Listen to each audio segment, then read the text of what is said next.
Most people break under pressure, but the Stoics didn't. They faced loss, pain, and chaos and came out stronger. True strength isn't about never feeling pain. It's about mastering your emotions when life tests you. The Stoics believed that while we can't control what happens, we can always control our response.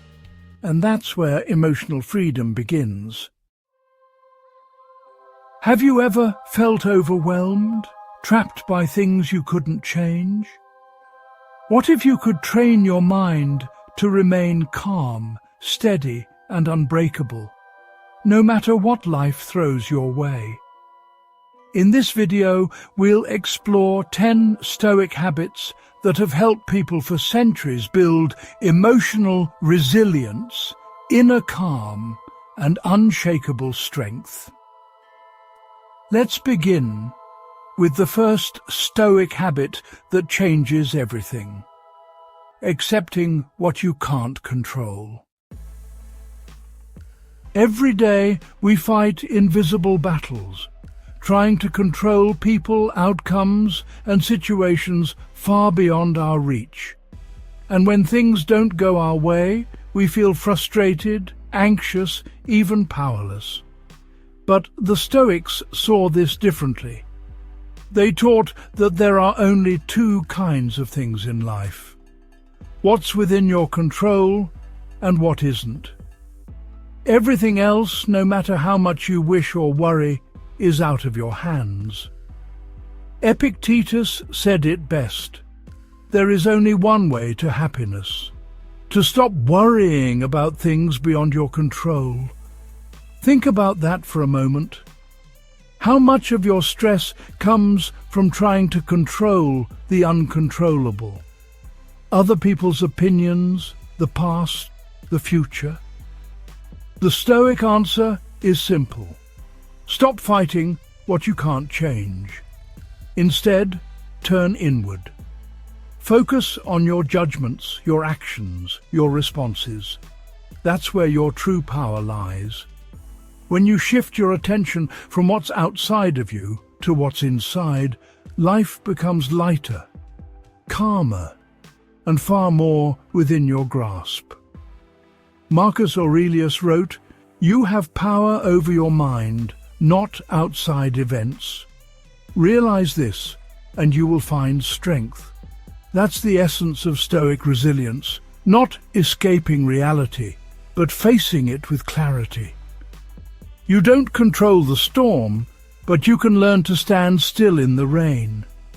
Because once you master this mindset, no one and nothing can truly shake you.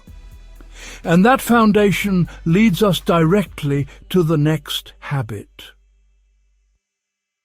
One that transforms fear itself into strength. Pain will visit you. That's a promise life never breaks. But what if pain isn't punishment? What if it's preparation? The Stoics practice something called negative visualization, imagining loss, struggle, or even death. Not to live in fear, but to live with gratitude and readiness. Epictetus would remind his students, "When you kiss your child, say to yourself, they may not be here tomorrow." Not because he was cold or detached, but because he wanted them to love deeply while remembering how fragile everything truly is. When you imagine losing what you love, you don't become bitter. You become grateful. You stop taking ordinary moments for granted. You start seeing life not as something owed to you, but as a gift that can end at any time. This mindset doesn't make you pessimistic. It makes you prepared. You become someone who can face uncertainty without panic, because in your mind, you've already rehearsed it. Seneca wrote, "He who suffers before it is necessary suffers more than is necessary. The Stoics didn't dwell on worst-case scenarios. They used them as mental armor. By picturing loss, they strengthened their ability to endure it. So, the next time life shakes you, instead of asking, "Why me?" ask, "What is this teaching me?" See your suffering as a forge, shaping your character, sharpening your focus, preparing you for the battles ahead. Because once you stop fearing loss, you start living fully. And from that acceptance, you gain the strength to choose discomfort, not as pain, but as training. Most people wait for hardship to find them, but the Stoics went out to meet it. They believed that comfort, while pleasant, slowly makes the mind soft and the will weak. So they practiced something rather radical: voluntary discomfort. Seneca would sleep on the floor, eat the simplest food, wear rough clothing, just to remind himself how little he truly needed. He wrote, "Set aside a certain number of days during which you shall be content with the scantiest and cheapest fare, asking yourself all the while, 'Is this what I feared?' When you choose discomfort, cold showers, fasting, early mornings, silence, you begin to break the illusion that comfort equals happiness. You realize comfort is a cage, and discomfort is where strength is born. Voluntary hardship isn't about punishing yourself, it's about training your mind to stay calm when comfort disappears, because eventually it will disappear. One day, life will take something from you: stability, health, certainty. And in that moment, your only defense will be the strength you've already built. When you expose yourself to small struggles, big struggles lose their power. You stop complaining. You stop fearing inconvenience. You start becoming unshakable. Marcus Aurelius reminded himself, "If it is endurable, then endure it. Stop complaining." Those 6 words contain a lifetime of discipline. So, ask yourself, when was the last time you did something difficult on purpose? Something that tested your patience, your limits, your control? Because each time you do, you sharpen your will and strengthen the foundation for peace. And once you've embraced hardship, the next step is to reflect on it, to understand what it's teaching you. Every warrior needs a moment of stillness, a place to see themselves clearly. For the Stoics, that place was reflection. They believed that you cannot master your emotions if you never stop to examine them. Marcus Aurelius, one of the most powerful men in history, wrote nightly in his journal, not for the world, but for himself. His meditations were never meant to be published. They were reminders, quiet conversations between his higher self and his human flaws. Each night he would ask himself, "What did I do well today? What did I fail to do? What can I do better tomorrow?" This simple ritual turned mistakes into teachers and emotions into signals for growth. When you write down your thoughts, you slow them down. You create distance between yourself and your reactions. Suddenly, anger becomes something you can study, not something that controls you. Fear becomes a message, not a master. Seneca said, "When the light has been removed and my wife has fallen silent, I examine my entire day and measure my deeds and words." Reflection was not about guilt, it was about awareness. awareness that leads to correction, and correction that leads to peace. The truth is, self-reflection is like polishing a mirror. At first, it's cloudy. You see only noise, confusion, emotion. But with time, with patience, you start to see yourself clearly. And when you do, you realize that your strength was never missing. It was just hidden beneath your distractions. So each day, take a moment to write, to think, to face yourself honestly. Because reflection is power, but to truly ground it, you need gratitude. When was the last time you looked around and truly noticed how much you already have? The Stoics taught that gratitude isn't about ignoring pain. It's about balancing it with perspective. Marcus Aurelius reminded himself daily, "Do not indulge in dreams of having what you do not have, but reckon up the chief of the blessings you do possess." Because the mind, left untrained, always hunts for what's missing. It forgets the quiet miracles that fill your ordinary days. Gratitude, to the Stoics, wasn't some feel-good exercise. It was a discipline, a way of remembering that everything you love is temporary and therefore precious. Seneca wrote, "He who receives a benefit with gratitude repays the first installment on his debt." When you practice gratitude, you begin to see clearly. Nothing is owed to you. Every moment, every breath, every person you love, all of it is on loan from time. So start simple. Each morning, name 3 things you'd normally overlook: your health, a friend, a quiet moment, even the ability to try again today. And at night, reflect on them, not as possessions but as gifts.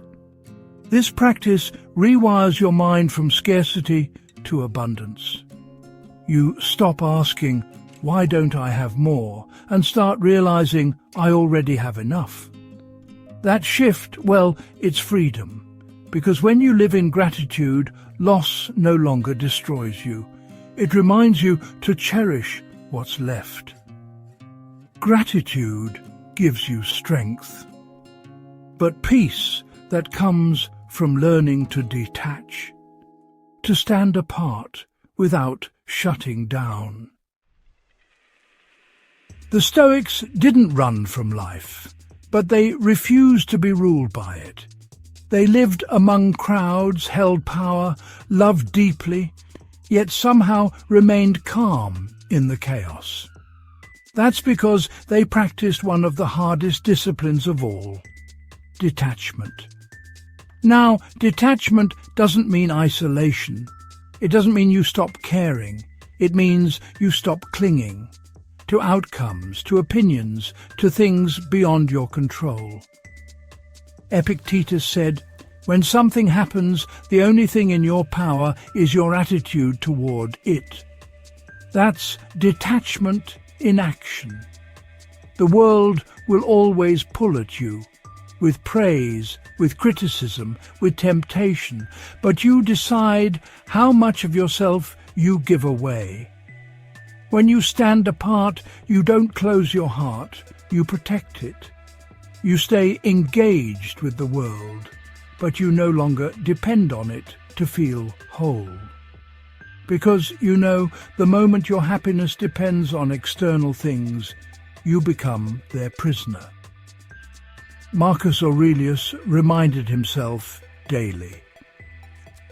If you are distressed by anything external, the pain is not due to the thing itself, but to your estimate of it.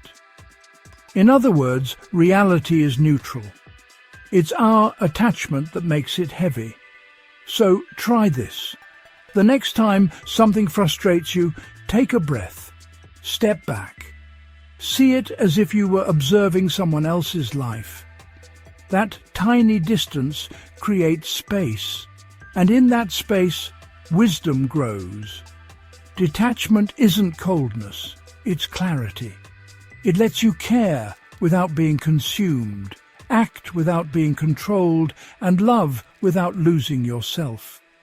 Because when you stop being pulled by every emotion or opinion, what truly matters becomes clear. And that clarity leads us to the next habit, defining your purpose every single day. Without purpose, even the strongest mind drifts. You wake up, scroll, react, chase distractions, but you don't live. The Stoics knew this all too well. That's why they began each morning with the question, what kind of person do I choose to be today? Marcus Aurelius wrote, "At dawn, when you rise unwillingly, have this thought ready. I am rising to do the work of a human being." To him, purpose wasn't a grand dream. It was a daily practice, a compass that pointed his emotions, actions and choices in the direction of virtue. Because without direction, emotion becomes chaos. Anger, fear, ambition, all of it consumes you if it isn't anchored in something greater than yourself. Purpose gives your energy order. It turns reaction into response. So each day, before the noise begins, take a moment to define your why. It could be simple: to practice patience, to speak with kindness, to do your duty well. Write it down. Say it out loud. Let it shape how you face the world. Epictetus said, first say to yourself what you would be, then do what you have to do. That's the Stoic blueprint.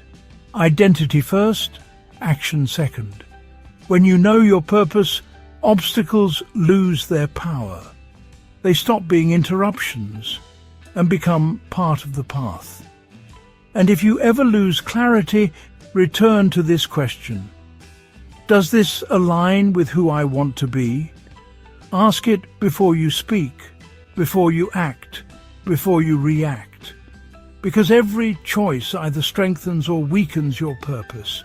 Define it, live by it, protect it. And once you do, you'll discover the secret to staying calm under pressure, no matter what comes your way. Have you ever said something in anger and instantly regretted it? Or acted on fear only to realize later it was unnecessary? The Stoics believed that most emotional suffering comes not from events themselves, but from our rushed reactions. Epictetus taught, it's not what happens to you, but how you react that matters. This is the power of the pause, a small, deliberate gap between impulse and action. It's the space where clarity lives. Imagine a storm rising, winds howling, waves crashing. Most people dive in blindly. They are swept away by their own emotions.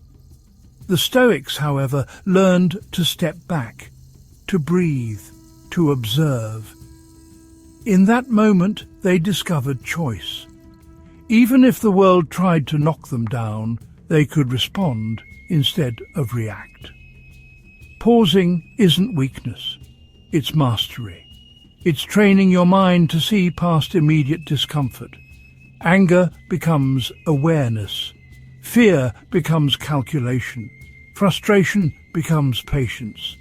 You can practice it anywhere, in traffic, during a tense conversation when deadlines loom. Just stop, take a breath, ask, what is within my control right now? Even a few seconds of reflection shifts power from the chaos around you back into your hands. Seneca reminded us, we suffer more often in imagination than in reality. That pause allows you to distinguish real danger from imagined. It prevents small storms from flooding your mind. And when cultivated over time, this habit becomes instinctive, a shield against impulsive mistakes. The pause, grounded in virtue, transforms ordinary moments into opportunities for wisdom. It prepares you for the next step, using reflection to learn from every action and reaction, building emotional resilience that lasts a lifetime. Life doesn't warn you before it strikes. One day, everything feels stable. The next, it can all collapse. The Stoics understood this. They didn't wait for crises to reveal their character. They trained for the worst every single day. Marcus Aurelius said, "You could leave life right now. Let that determine what you do and say and think." This awareness sharpened his actions, focused his mind, and steeled his emotions. It wasn't morbid, it was preparation. How do you train for the worst day? By building a virtuous mindset. Wisdom to see clearly, courage to face difficulty, temperance to restrain impulses, justice to act rightly, even under pressure. These aren't abstract ideals, they are tools for emotional resilience. Each choice you make, each reaction you hold back, strengthens you for the storms ahead. Negative visualization, imagining loss, failure, or betrayal, is a Stoic technique for this. Not to terrify yourself, but to desensitize and prepare. When challenges arrive, you're not shocked. You're ready. You greet adversity with calm because it no longer feels like an enemy. And this isn't limited to extreme events. Every minor setback, a harsh word, a missed opportunity, a traffic jam, is training ground. React with virtue in small moments, and the big ones won't unseat you. Your mind becomes a fortress, impervious to chaos, anchored by practice. By training daily, you cultivate the resilience that transforms fear into foresight, stress into strategy, and pressure into presence. And once your character is honed in this way, there's one final Stoic insight left to complete your emotional unbreakability. The principle that underlies every habit, every choice, every calm response. What if today were your final day? Would you waste it on distractions or live with purpose? The Stoics called this memento mori, the constant awareness of death, not to scare you, but to sharpen every moment. Marcus Aurelius reflected daily on mortality, reminding himself that life is fleeting, fragile, and precious. Epictetus taught that our time is limited. Squandering it on trivial worries is the true loss. This isn't morbidity, it's clarity. It's a lens that focuses your energy, attention, and emotion on what truly matters. When you live as if today could be your last, fear of failure fades. Regret loses its grip. Every small act of virtue, every disciplined choice, every pause before reaction gains weight and meaning. Your emotions align with reason. Your actions align with values. And this awareness transforms ordinary moments into extraordinary opportunities. A conversation becomes more intentional. A challenge becomes a chance to grow. Even setbacks, missed chances, difficult people, unexpected changes become exercises in courage and temperance. Seneca reminded us, "It is not that we have a short time to live, but that we waste much of it."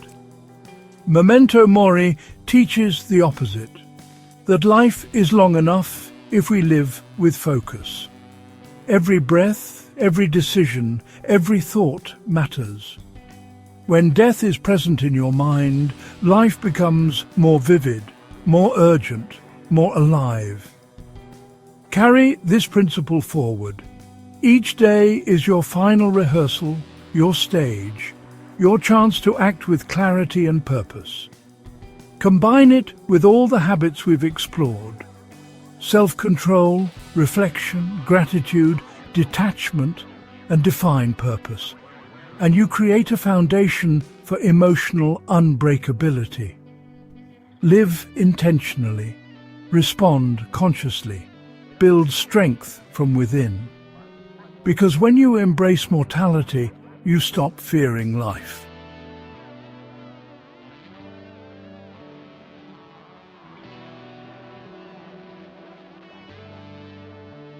Chakufam, Trafabi A, Gan,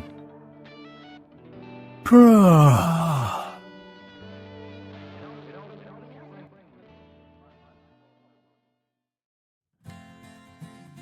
Emotional strength isn't about avoiding life's storms.